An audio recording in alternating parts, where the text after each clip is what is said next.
kenalin, nama aku Ratu Sofia. Di sini aku berperan sebagai Herlina. Saya Zara Adisti, berperan sebagai Ranum. Halo, nama aku Saskia Chadwick, berperan sebagai Rabiat. Halo, aku Kanisha Yusuf, berperan sebagai Siti. Halo, nama aku Hadijah Ruma. Nama karakter aku sebagai Dilah. Nama saya Mika Tadausi. Di film Mungkar ini saya berperan sebagai Ustadz Gani. Ya, saya Almatiana. Di film Mungkar ini saya berperan sebagai Umi Ayu. Halo, aku Shanal Atas, berperan sebagai Ustadz Ja'far. Saya Foni Anggraini. Di film Mungkar ini saya berperan sebagai Ibu Dewi, ibunya Herlina. Nama saya Santana Sartana. Di sini saya berperan sebagai Sabto. Nama aku Ayu Hastari sebagai Umi Indri. Saya Tio Pakusudewo berperan sebagai Kiai Darus.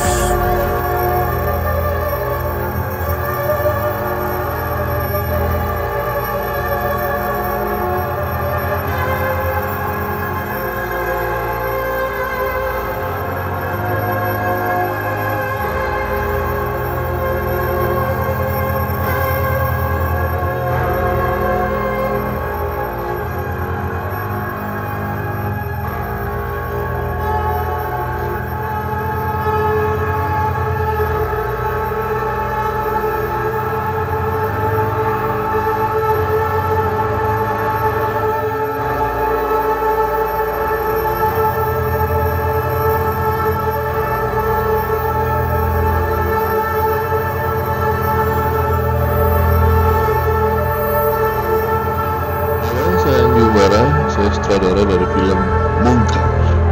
Mungkar ini menceritakan tentang sosok Herlina, seorang santriwati yang mendapatkan perundungan atau pembulian di dalam pesantren sehingga akhirnya dia mendapatkan musibah. Oke, Herlina itu at first anaknya itu dia pendiam, manja banget sebenarnya. Tapi karena sesuatu terjadi, dia berubah menjadi setan yang sadis, jahat. Pokoknya dia benar-benar berubah banget dengan kepribadian dia waktu menjadi manusia. Ranum itu karakternya adalah anak yang paling baik menurut aku di pesantren. Dia anak yang paling rajin, gak pernah protes dengan keadaan pesantren. Orang yang taat dengan peraturan, dia seorang hafizah. Ya, orang yang baik lah. Sebenarnya Rabiatul itu baik guys. Dia cuman keganggu aja sama kedatangan Herlina yang menyusahkan semua urusan. Jadi dia marah-marah tapi dia nggak nyangka bakal sampai segitu. Karakter Siti itu orangnya sebenarnya ngikut sama teman-temannya karena dia itu pengen terus ada di pertemanan itu. Cuman dia tuh orangnya nggak enakan, jadi nggak enak kalau mau ngebully Herlina, nggak enak kalau harus jauhin teman-temannya. Cuman pilihan dia dua sih, tetap ngikutin hatinya yang baik atau tetap ada di pertemanan itu. Makanya dia tuh sebenarnya nggak enak sama Herlina karena dia juga punya sixth sense. Dia tuh tahu sebenarnya ada nggak beres sama Herlina, dia peka, dia sensitif, makanya digunain terus, dimanfaatin terus sama Herlina. Karakter Dila itu gak banyak ngomong ya, tapi dia banyak tindakan seperti ini. So ini deh, jadi ini udah jam berapa? Udah mau pagi ya. Kita masih take dan di sini dingin banget. Nah, adegannya itu tadi pokoknya aku lari-lari.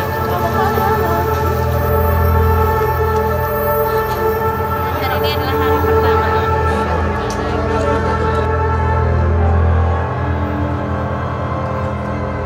Ustadz Gani, Ustadz paling muda di situ, jadi dia adalah pendatang. Awalnya ada sedikit perbedaan persepsi antara Ustadz Gani dan Umi Ayu.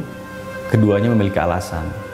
Cuma mungkin Ustadz Gani ini lebih memprioritaskan keselamatan dari para santriwatinya, yang dimana memang suasananya udah genting banget, jadi udah nggak memikirkan apa-apa.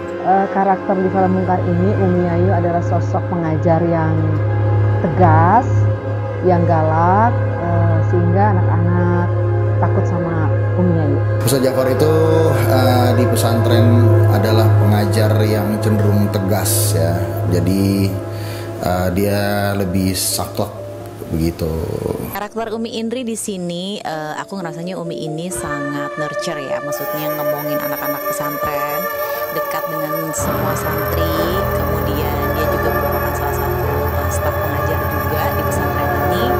Herlina adalah sosok ibu yang sangat mencintai anaknya, yang sepertinya di dalam keluarganya itu lebih dominan suaminya. Jadi dia menurut saja sama suaminya, apa yang terbaik untuk anaknya dia lakukan, termasuk memasukkan anaknya ke pesantren putri. Sabto itu agak keras, seorang pengusaha, di mana anaknya Herlina ini sebetulnya susah diatur, nggak mau nurut sama orang tuanya, lalu dia dikirim ke pesantren. Dan di pesantren lah baru ada terjadi hal-hal yang tidak diinginkan oleh Sabto. Kiai Darus itu seorang pemimpin pesantren yang kabarnya karismatik.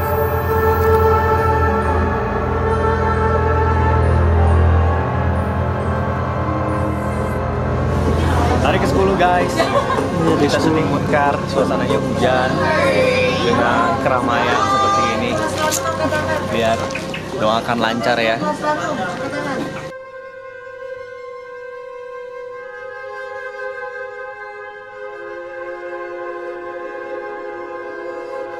Yang membedakan Munkar dengan film horor lainnya, pertama settingnya di sini tuh cuma di pesantren aja. Jadi pertama film sampai akhir kejadian di pesantren dengan budaya pesantren yang santriwati religiusnya mereka diteror sama hantu yang gokil banget lah gitu, yang out of expectation. Awalnya itu waktu reading tuh aku sulit untuk membuat suara setan. Karena aku gak pernah sebelumnya, karena ini pertama kalinya aku jadi hantu ya. Dan gimana caranya buat audiens itu takut sama aku. Terus sama waktu aku lagi latihan jalan setan, itu juga agak susah karena jalannya harus pincang. Kesulitannya sebenarnya karena dia seorang hafizah, jadi setiap ngaji itu harus merdu. Terus gak boleh gampang emosi. Kalau ada yang ngeselin harus kayak astagfirullahaladzim. Kalau Zara kan bisa kayak wah, itu bedanya kan dengan Zara. Mungkin aksen Jawanya. Jajal apa? Jajal. Iya, bismillah lah ya, karena banyak yang ngarahin, banyak yang ngasih tahu, jadi mungkin itu aja. Aku kan aslinya ramah banget kan, terus berperan sebagai orang jutek. Pokoknya ada adegan di mana itu tuh adalah last ustadz berkumpul untuk menaklukkan sosok yang misterius ini. Itu lumayan berat banget sini. Masih inget banget kita latihan dari jam 2 pagi sampai sore. Terus begitu habis maghrib kita take dan selesainya jam 6 pagi, jam 7 pagi. Itu scene berat banget karena blockingnya banyak, pemain banyak, dialognya banyak banget. Nah itu keluarlah semua hafalan yang selama ini kita hafalin. Dan untungnya semua teman-teman, kru, pemain kooperatif banget. Jadi sangat dimudahkan dan wah bersyukur banget. Scene paling menantang yang sekarang sih menurut aku. Yang ini aku di Rukia, ini klimaksnya, ini konfliknya di sini. Golden scene-nya juga di sini. Yo, sekarang ada di day 14. Kita mau take adegan finalnya dulu nih, adegan paling seru, paling berat, panjang banget. Semoga selesai. Kalau nggak selesai, kita selesaikan secara adil. Syuting di tempat yang dingin gak ada sinyal, menurut aku itu adalah tantangan ya, karena aku adalah Gen Z ya guys, jadi aku butuh banget handphone, apalagi kerjaan aku kebanyakan di handphone. Tapi kemarin rasanya berasa kayak semi-semi healing gitu kali ya. Gak ada sinyal tuh ternyata bikin kita jadi dekat sama orang-orang sekitar. Dengan dinginnya itu yang aku kangenin sih, karena begitu nyampe Jakarta lagi kayak udara kemarin tuh ternyata sebenarnya bersih dan enak sebenarnya. Muka aku jadi sehat banget loh sama lihat. Menyiksa ya, karena setiap malam kita kan aslinya apalagi malam ya, itu harus pakai jaket terus, harus pakai kaos kaki karena emang di sini tuh dingin banget. Terus apalagi aku tuh scene-nya parah-parah banget kan, kayak disiram air gitu-gitu. Bayangin guys, di 16 derajat Celcius aku disiram air ya, emang bener-bener dingin banget di sini, semua airnya tuh di sini dingin. Jadi ya menyiksa ya syuting di tempat dingin tuh sebenarnya. Proses syutingnya menyenangkan sekali karena kita selalu bersenang-senang habis lepas syuting. Jadi apalagi dengan energi para aktris-aktris kita yang masih muda belia, dia membawa energi khusus ke kita yang wow, ternyata kita bisa segitu bersemangatnya lagi, segitu ketawanya lagi, lebih fun lagi gitu di lokasi syuting. Selama 17 hari kita bersama-sama terus gitu kan, jadi nggak pulang ke rumah, jadi bonding satu dan lainnya lebih dekat, lebih ikut lagi lah pokoknya. Proses syutingnya so far memang capek banget, jujur capek banget, terus mentally and physically. Tapi satu sisinya aku senang ketemu keluarga baru yang sangat menyenangkan, orang-orangnya. Proses syutingnya seru banget karena krunya semuanya dekat-dekat sama kita, welcome banget, pemainnya juga semuanya klop, semuanya nyambung, apalagi kan kita seumuran juga, jadi enak juga syutingnya, nyambung, suasana di sini membuat kita jadi lebih dekat terus. Aku mau kasih jokesnya Ustaz Jafar ya guys. Kalian lihat di sana ada lampu bulat, lihat nggak? Ya, tadi Ustaz ngomong, ya ampun kayak kepala saya. Sudah lagi ya benar. Wow, dikasih center lagi. Asik cari-cari dan center ini dan kita selalu berdua. Ya kita berdua. Tapi seru so far sampai di sini. Semangat guys.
Ceritanya seru banget dan menantang juga. Pasti kalian kepo dong ya untuk nonton gimana sih kalau misalnya cerita Herlina ini, Santri Herlina ini dijadiin film. Nah makanya kalian wajib nonton. Pasti kalian suka.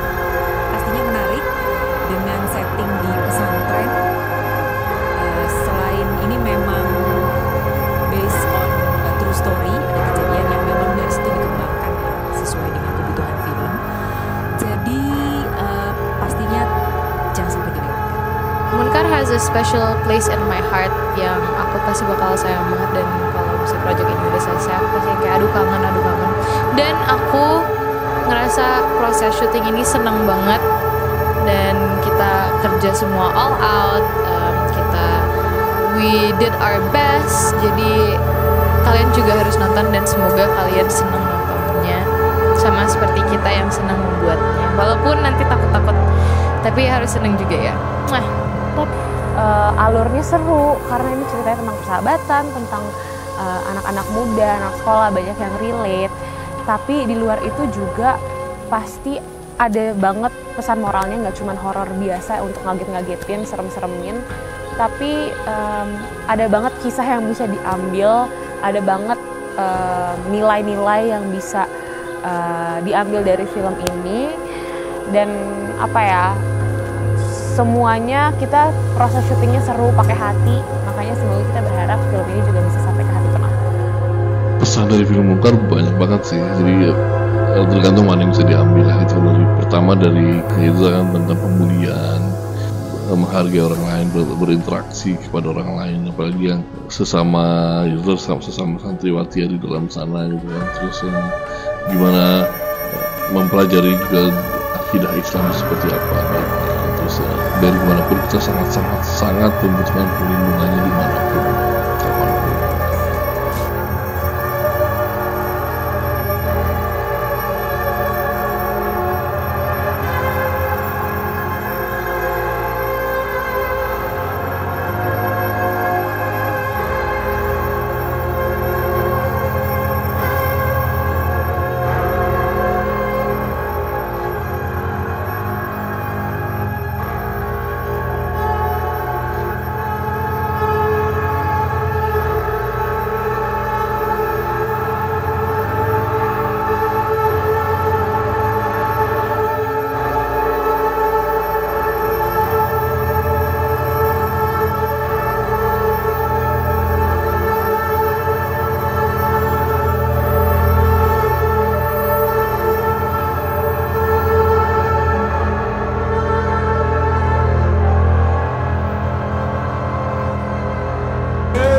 Tanggal 17 hari syuting dan bersama-sama kita di hari Sabtu pagi ini pada slide ke 1405 film Mungkar kita nyatakan